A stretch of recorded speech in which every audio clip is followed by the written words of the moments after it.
Good morning twelfth class बच्चे। Last time हम लोग रदरफोर्ड मॉडल के बारे में डिस्कस कर रहे थे और रदरफोर्ड मॉडल के अंदर हम लोगों ने उसकी कुछ चीज़ें डिफाइन की थी, जैसे distance of closest approach, impact parameter. ठीक है बेटा। अब रदरफोर्ड के कुछ ड्रॉबैक हैं बेटा, जो उसके बाद बोर मॉडल आएगा। तो ड्रॉबैक ऑफ रदरफोर्ड मॉडल क्या है, जल्दी से देखते हैं बेटा। ड्रॉबैक ऑफ रदरफोर्ड मॉडल बेटा, बहुत इंटरेस्टिंग है कि क्या ड्रॉबैक है रदरफोर्ड मॉडल के बेटा। सबसे पहले रदरफोर्ड जो है ना बेटा, वो उसने सारी चीजें सही बताई थी। उसने ये बताया था कि एक पॉजिटिव चार्ज एग्जिस्ट करता है और इसके सराउंडिंग में इलेक्ट्रॉन रिवॉल्व करते हैं बेटा। ये बात रदरफोर्ड बता चुका था बेटा। लेकिन सबसे बड़ी प्रॉब्लम क्या है, उसने जो है ना बेटा वो स्टेबल ऑर्बिट का कॉन्सेप्ट डिफाइन नहीं कर पाया। स्टेबल ऑर्बिट मतलब क्या, उसने कहा कि और जो इलेक्ट्रॉन है ना बेटा वो न्यूक्लियस के सराउंडिंग में रिवॉल्व करता है और रिवॉल्व करते हुए वो अपने ऑर्बिट को इस तरह से स्मॉल करता आएगा बेटा, इलेक्ट्रोमैग्नेटिक रेडिएशन निकाल के, और एक टाइम आएगा कि वो इलेक्ट्रॉन न्यूक्लियस के अंदर भी गिर सकता है बेटा। याद रखना, उसके कॉन्सेप्ट से बिल्कुल क्लियर ये लग रहा था कि ये ऑर्बिट क्रिएट होंगे बेटा। मतलब उसने कहा कि इलेक्ट्रॉन्स उसके सराउंडिंग में, पॉजिटिव चार्ज के सराउंडिंग में रिवॉल्व करते हैं और वो एक्सेलरेट होते हैं बेटा, एक्सेलरेट होते हैं। और हमें पता है कोई भी accelerated charge particle electromagnetic wave produce करता है, मैं सिखा चुका हूं आप लोगों को। तो मतलब वो इलेक्ट्रॉन जो है ना बेटा अगर एक्सेलरेट होंगे ना, तो इसका मतलब वो क्या होंगे बताओ, अपने ऑर्बिट को छोटा करते आएंगे बेटा, इस तरह से रेडिएशन बाहर निकाल के। तो बेटा ये ऑर्बिट स्मॉल होते होते एक टाइम एक आएगा बेटा कि वो न्यूक्लियस में गिर जाना चाहिए था, जबकि इलेक्ट्रॉन न्यूक्लियस में फॉल नहीं करता है बेटा, वो एग्जिस्ट ही नहीं करता है न्यूक्लियस के अंदर। न्यूक्लियस में तो पॉजिटिव चार्ज एग्जिस्ट करता है। तो इसका मतलब स्टेशनरी ऑर्बिट के कॉन्सेप्ट को, ये कॉन्टिन्यूअस ऑर्बिट है बेटा, ये स्टेशनरी ऑर्बिट नहीं है या डिस्क्रीट ऑर्बिट नहीं है बेटा। तो इसका मतलब Rutherford not define the stable orbit concept बेटा, स्टेबल ऑर्बिट कॉन्सेप्ट याद रखना बेटा। समझ में आई बात बेटा।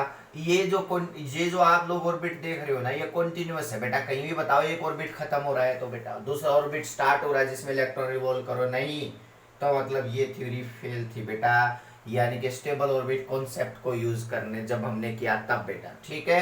सेकंड क्या है, इसने जो है ना बेटा जो रेडिएशन निकाली ना बेटा, इसने जो कहा कि इलेक्ट्रॉन एक्सेलरेट होता है और कोई भी accelerating charge particle electromagnetic wave produce करता है, तो बेटा वो कॉन्टिन्यूअस इलेक्ट्रोमैग्नेटिक वेव थी। डिस्क्रीट लेवल की इलेक्ट्रोमैग्नेटिक वेव उसने डिफाइन नहीं की। यानी कि जो स्पेक्ट्रम था ना बेटा वो कॉन्टिन्यूअस स्पेक्ट्रम डिफाइन किया। यानी कि जो कॉन्टिन्यूअस इलेक्ट्रोमैग्नेटिक वेव निकलती रहती है बेटा, उसने डिस्क्रीट कॉन्सेप्ट नहीं दिया कि इतनी वेवलेंथ की ये सीरीज है, इतनी वेवलेंथ की ये सीरीज है बेटा। तो कॉन्टिन्यूअस एनर्जी स्पेक्ट्रम बेटा, Rutherford define the not define the, जब ये ऑर्बिट को स्टेबल नहीं कर पाया तो बेटा याद रखना ये इलेक्ट्रोमैग्नेटिक वेव जो रेडिएशन निकलती है बेटा, जब कोई इलेक्ट्रॉन हायर ऑर्बिट से लोअर में आता है तो एनर्जी बाहर निकालता है, तो वो तो ऑब्वियस सी बात है, वो से डिफाइन नहीं हो सकता था बेटा अगर ये अपने ऑर्बिट को डिस्क्रीट नहीं कर पाया तो बेटा। तो जनरली बात ये है रदरफोर्ड की चीजें बेटा कि रदरफोर्ड ने जो भी चीजें बताई थी उनमें से कुछ चीजें बिल्कुल सही थी बेटा, लेकिन ये जो लास्ट के स्टेप्स हैं बेटा जो आपको बता रहा हूं, एक तो स्टेशनरी ऑर्बिट कॉन्सेप्ट और क्या है बताओ, Rutherford not define the discrete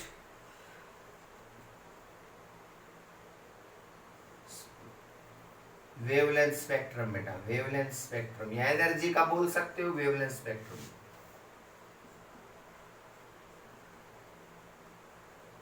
spectrum याद रखना बेटा। ये चीजें आप लोगों को क्लियर होनी चाहिए बेटा। और उसने कौन सी ऐसा एक कॉन्सेप्ट था जो क्या हुआ बताओ, जो एक्सेप्ट किया गया बेटा, जो आगे चल करके जो आज भी एक्सेप्ट कर रहे हैं, वो क्या है बताओ? वो एक मैं यहाँ पे ऊपर ही लिख देता हूँ, क्या ड्रॉबैक से हटाइए। ड्रॉबैक आप लोग नोट कर लेना, ये डायग्राम नोट कर लेना। जो अब भी एक्सेप्ट वो बेटा Rutherford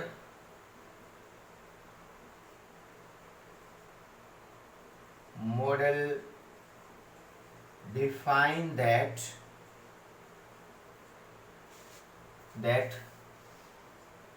in the center of atom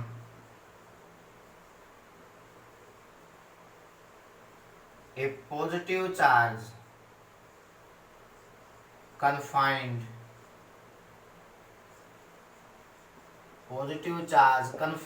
in a small region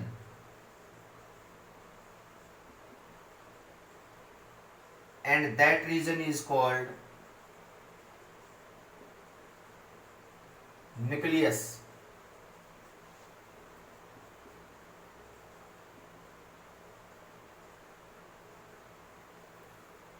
And electrons revolving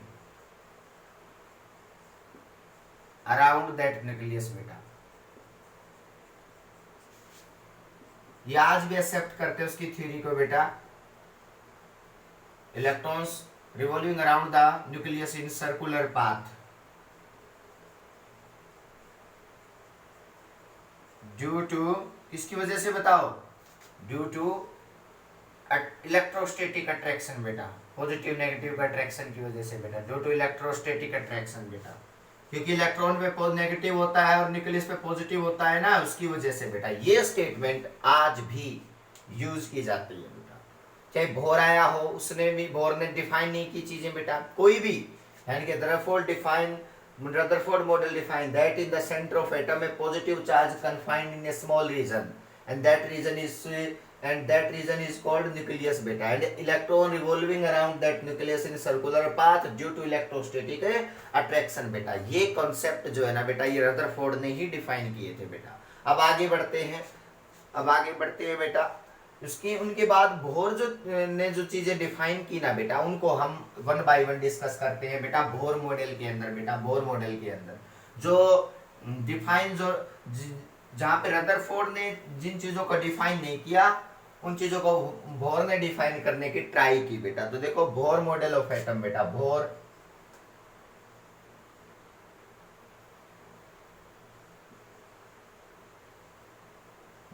model of atom बेटा, समझना।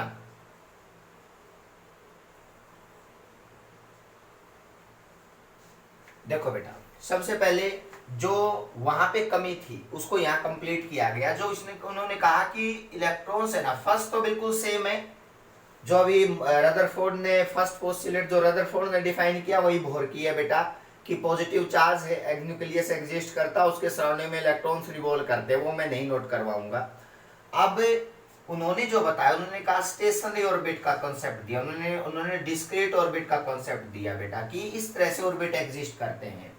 ये कंटिन्यूअस ऑर्बिट नहीं है, ये डिस्क्रीट ऑर्बिट है बेटा। तो इसका मतलब बोर ने क्या डिफाइन की चीजें बेटा, कि orbit are not continuous, they are discrete बेटा।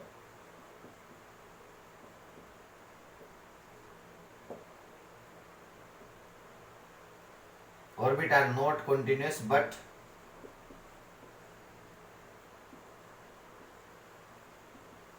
डिस्क्रीट बेटा। क्लियर है? यानी कि ऑर्बिट जो है ना बेटा, एंड these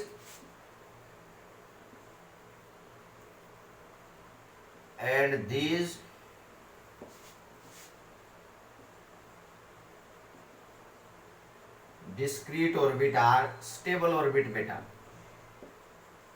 स्टेबल ऑर्बिट, याद रखना ये बात, स्टेबल ऑर्बिट। यानी कि बोर ने स्टेबल ऑर्बिट का कॉन्सेप्ट दिया था बेटा। ये ऑर्बिट नंबर 1, ये ऑर्बिट नंबर 2, ये orbit number 3।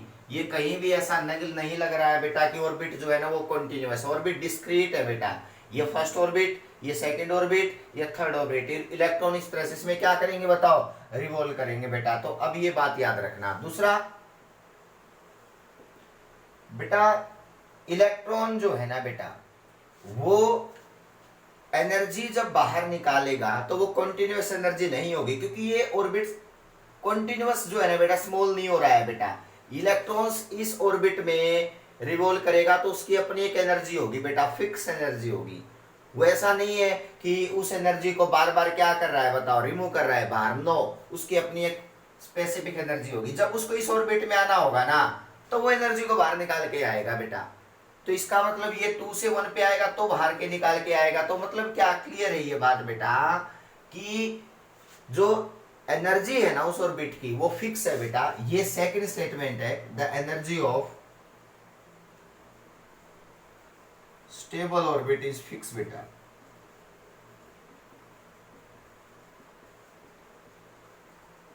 And when electron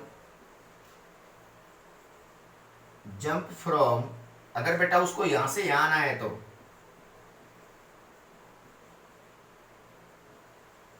higher orbit तो लोअर ऑर्बिट बेटा, अगर उसको आना ही है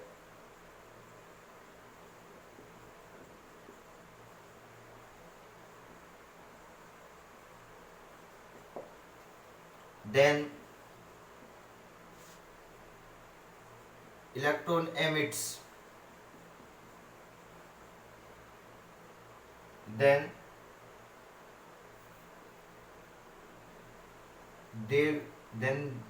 electron emits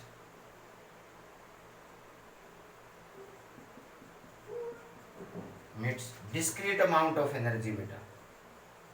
कंटिन्यूसली डिस्क्रीट एक फिक्स लेवल की एनर्जी निकालनी पड़ेगी बेटा, एक फिक्स लेवल की एनर्जी निकालनी पड़ेगी बेटा।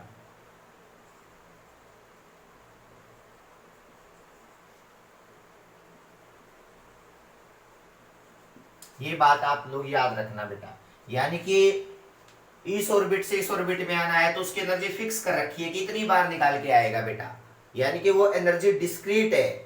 वो क्या है, डिस्क्रीट है। समझ में आई बात बेटा, उसकी वैल्यू फिक्स है बेटा कि वो कितनी एनर्जी हो सकती है। अब देखो नेक्स्ट थर्ड जो है बेटा, उन्होंने जो चीजें डिफाइन की उसमें बेटा एंगुलर मोमेंटम का कॉन्सेप्ट भी था बेटा, एंगुलर मोमेंटम का कॉन्सेप्ट था। थर्ड है बेटा, थर्ड चीजें नोट करते चलो बेटा। एंगुलर मोमेंटम कॉन्सेप्ट बेटा, उन्होंने कहा electrons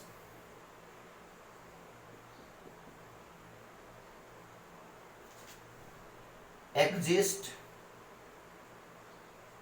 only in those states which have angular momentum is equal to, ये कॉन्सेप्ट बहुत इंपॉर्टेंट है बेटा। उन्होंने कहा इलेक्ट्रॉन उन्हीं ऑर्बिट में एग्जिस्ट कर सकते हैं, इन ये ऑर्बिट्स है बेटा इनमें, which have angular momentum is equal to nh/2 पाई। बड़ा इंटरेस्टिंग है बेटा कि L is equal to nh/2 pi, and these orbit are called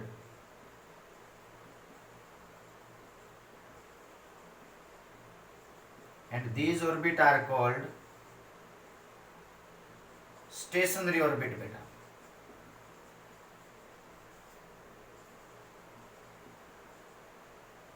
बेटा ये एक्चुअली करवाना क्या चाहते थे, मतलब करवाना क्या चाह रहे थे कि एनर्जी लेवल को एन के साथ डायरेक्ट रिलेट करवाना चाह रहे हैं। मेनली चीज ये बेटा कि, लेकिन उन्होंने कहा कि एंगुलर मोमेंटम NH/2 पाई, वही ऑर्बिट स्टेशनरी ऑर्बिट होंगे जिनका एंगुलर मोमेंटम जो होगा बेटा वो NH/2 पाई के इक्वल होगा। एंगुलर मोमेंटम बेटा L is equal to NH/2 pi. ये कहीं ना कहीं डिस्क्रीट वर्ड को यहीं से बेटा निकाला गया था कि angular momentum is equal to NH/2 pi से। अगर बेटा कोई फर्स्ट ऑर्बिट में रिवॉल्व कर रहा है तो एक देख लेना कि उन इलेक्ट्रॉन का एंगुलर मोमेंटम h/2 पाई होना चाहिए बेटा। अगर कोई सेकंड ऑर्बिट में रिवॉल्व कर रहा है तो h/पाई होना चाहिए, 2 से 2 कैंसिल हो जाएगा। मतलब एंगुलर मोमेंटम जो होना चाहिए ना इलेक्ट्रॉन का वो NH/2 पाई को ओबे करना चाहिए बेटा, अगर वो किसी ऑर्बिट में रिवॉल्व कर रहे हैं तो। अगर थर्ड ऑर्बिट में रिवॉल्व करने वाला इलेक्ट्रॉन बेटा अगर 3h/2 पाई एंगुलर मोमेंटम नहीं बनाता है तो समझ जाना वो इलेक्ट्रॉन उस ऑर्बिट में रिवॉल्व नहीं कर सकता बेटा। तो ये बातें आप लोगों को पता होनी चाहिए ये बहुत इंपॉर्टेंट बात है बेटा। ये बोर पोस्टुलेट्स भी बोले जाते हैं कि भाई हाँ, फर्स्ट पोस्टुलेट यही था कि इलेक्ट्रॉन जो है ना बेटा वो पॉजिटिव इलेक्ट्रॉन के सेंटर में पॉजिटिव चार्ज एग्जिस्ट करता है, और उसका साइज जो होता है बेटा, साइज ऑफ न्यूक्लियस जो होता है ना बेटा, वो नोट कर लो। जो रदरफोर्ड मॉडल में भी डिफाइन किया गया था बेटा, 10 की पावर -15 मीटर बेटा, 10 की पावर -15 है मीटर बेटा। अब क्या है, ये एंगुलर मोमेंटम का कॉन्सेप्ट है, और एन की वैल्यू क्या हो सकती है, 1 2 3 4। कभी एन की वैल्यू 0 नहीं हो सकती है, 0 ही होगी तो ऑर्बिट ही नहीं आएगा बेटा, फर्स्ट सेकंड ऑर्बिट की बात नहीं होगी बेटा, तो एन की वैल्यू 0 नहीं हो सकती बेटा, ये बात आप लोग याद रखोगे।